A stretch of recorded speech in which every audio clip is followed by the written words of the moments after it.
My hometown is no stranger to tragedy. The first bad thing I remember is Kimmy Dorner's disappearance. What was I, 5, maybe 6? Late elementary school at most. But I remember it, clear as day. The story went that Kimmy, who'd been the same age as my older brother, was with her boyfriend at Lover's Lane. She got taken from the car, kicking and screaming, dragged into the swamp to her death. The police suspected her boyfriend at first. He hanged himself a few weeks after it happened. He'd refused to talk about the horror before committing suicide. Everyone chalked it up to shame. Shame that Kimmy had been taken and that he hadn't been able to do anything about it.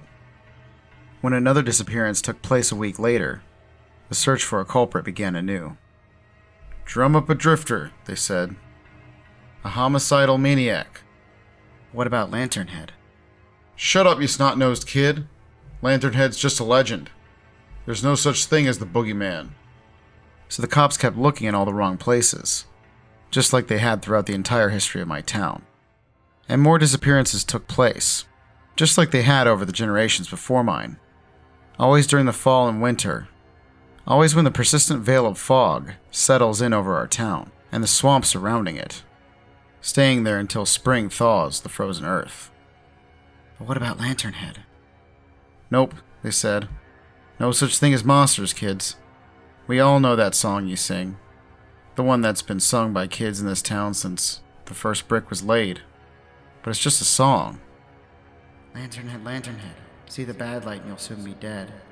Underground way far down, the dead ones wear a forever frown. In the swamp you'll take a jaunt. A quick end is all you'll really want. Lanternhead, Lanternhead, see the bad light and you'll soon be dead. Just a song, they said. Came out of nowhere, a kid with a wild imagination and too much damn time on their hands.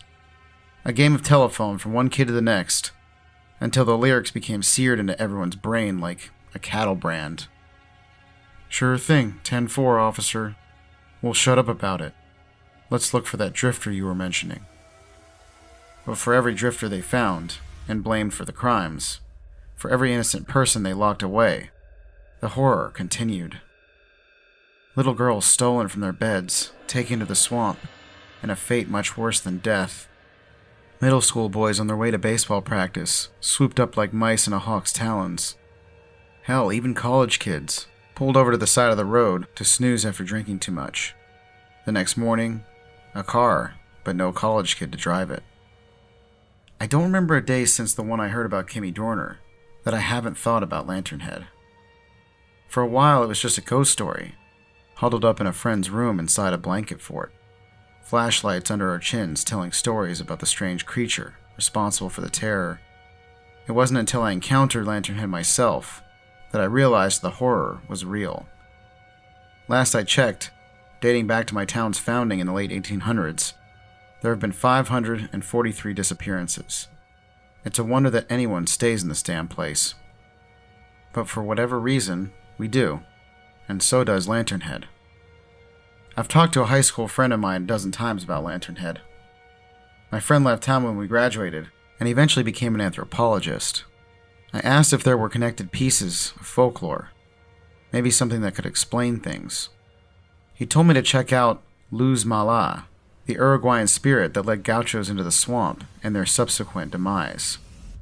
He said I should look into Will-o'-the-Wisp, too, the atmospheric ghost light that anyone who's ever read a scary story has probably heard of. But when I pushed the issue about the potential connection to Lanternhead, I could sense my friend's disbelief. Here I was, a full-grown adult, still taking the myth seriously. People who left our town forgot the legend, but I never left, and I never forgot the night when the true horror started. I was 12 years old. It was a Tuesday in mid-October, the night before Garbage Day.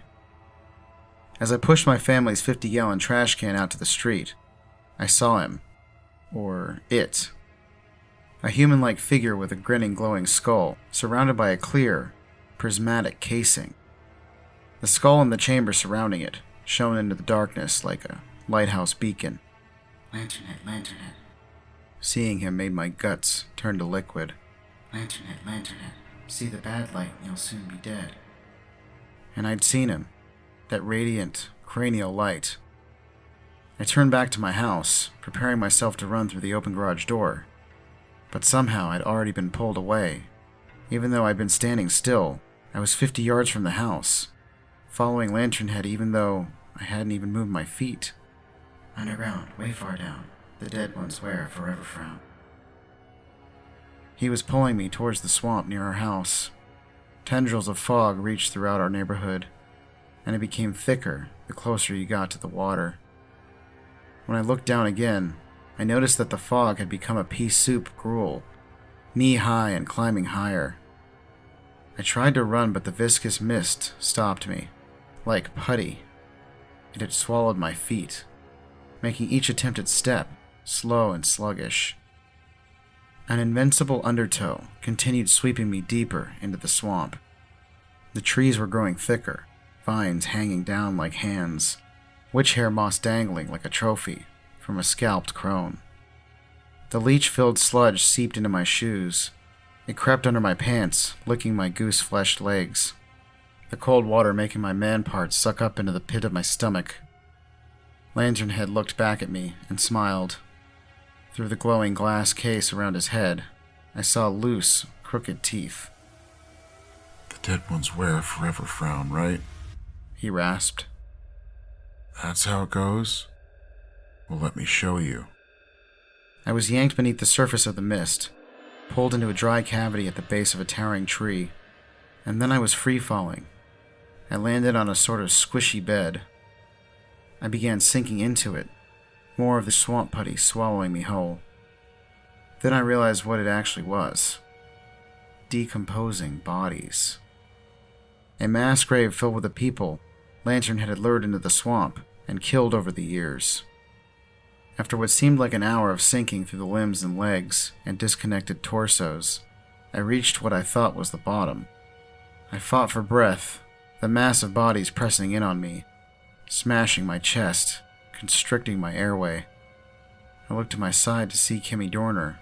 She was wearing a forever frown, the corners of her mouth stitched downward into an inverted smile. It's not so bad, Ryan, Kimmy mumbled, a leech slithering out of her mouth. Her skin had taken on a green hue, eaten away by exposure to the rotten swamp.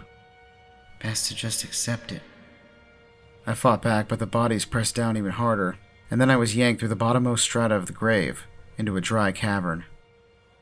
I saw that Lanternhead was standing by a table, an altar.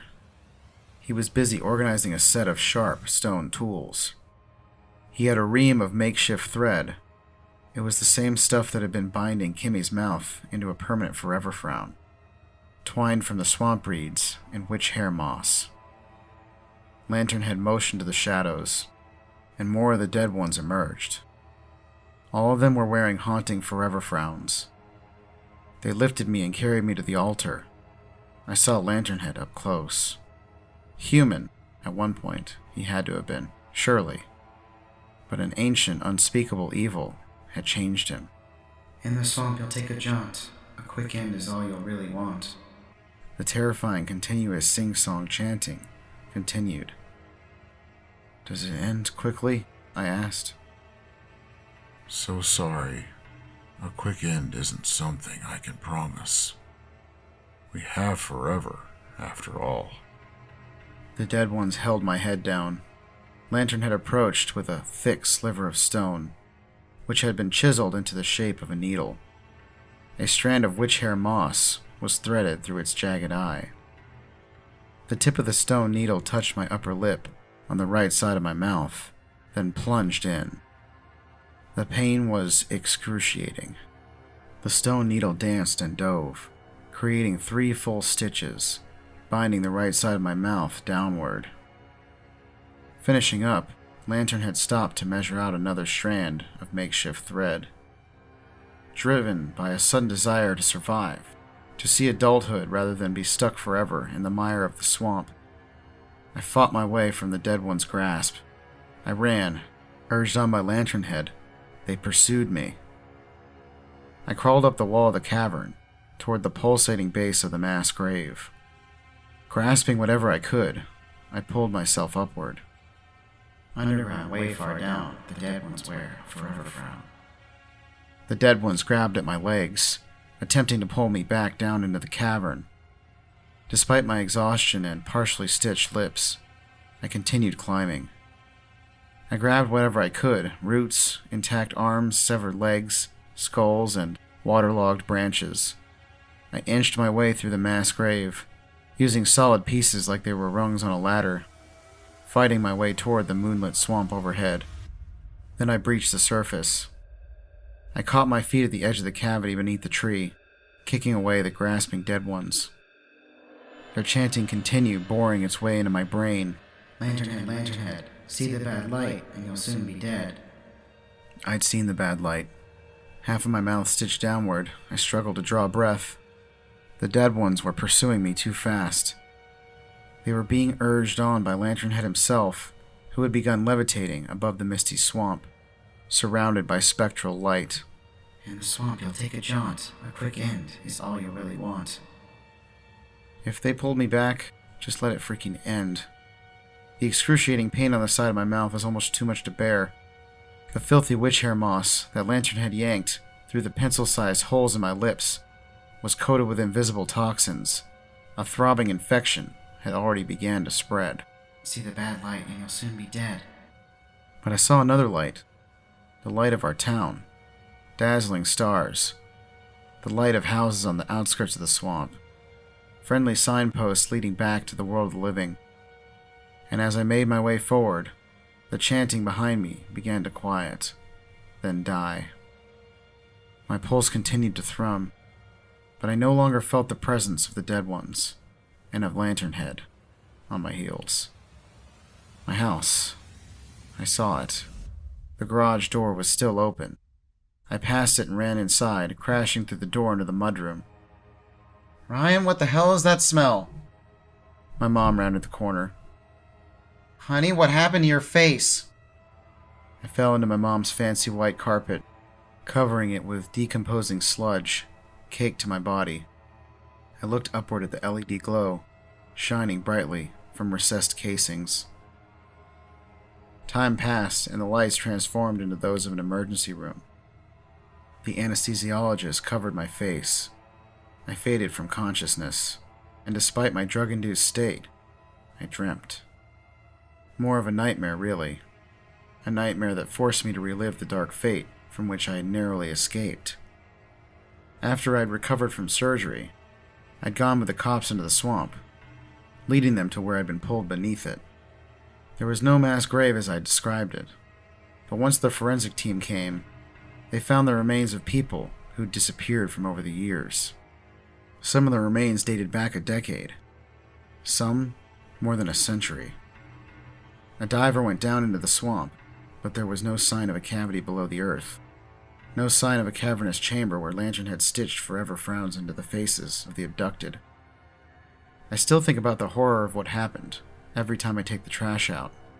Mercifully, as a kid, my parents had taken that chore off my to-do list. But in adulthood, I'd started doing it to spare my own children from ever seeing the bad light. And I found myself doing it once again, wheeling the 50-gallon trash can to the end of the driveway, as a middle-aged man, remembering what happened all those years ago. I pulled the trash can to a stop at the end of our driveway, and reached up to the right side of my mouth. The gnarled scars were still there, the ones that had made people look at me funny my whole life. That side of my face had become permanently drooped, the same way a stroke victim's face looks. There were knobs of scar tissue, where the witch's hair had been pulled through with Lanternhead's stone needle. The surgeon's goal had been to quell the infection, to preserve some flesh. Making me look beautiful had been less of a priority. I'd never forgotten what happened, even though so many did. I think the danger lies in forgetting. The disappearances decreased after I survived, after I took the police to the swamp. They even stopped for a while. But so many years later, the disappearances had started again.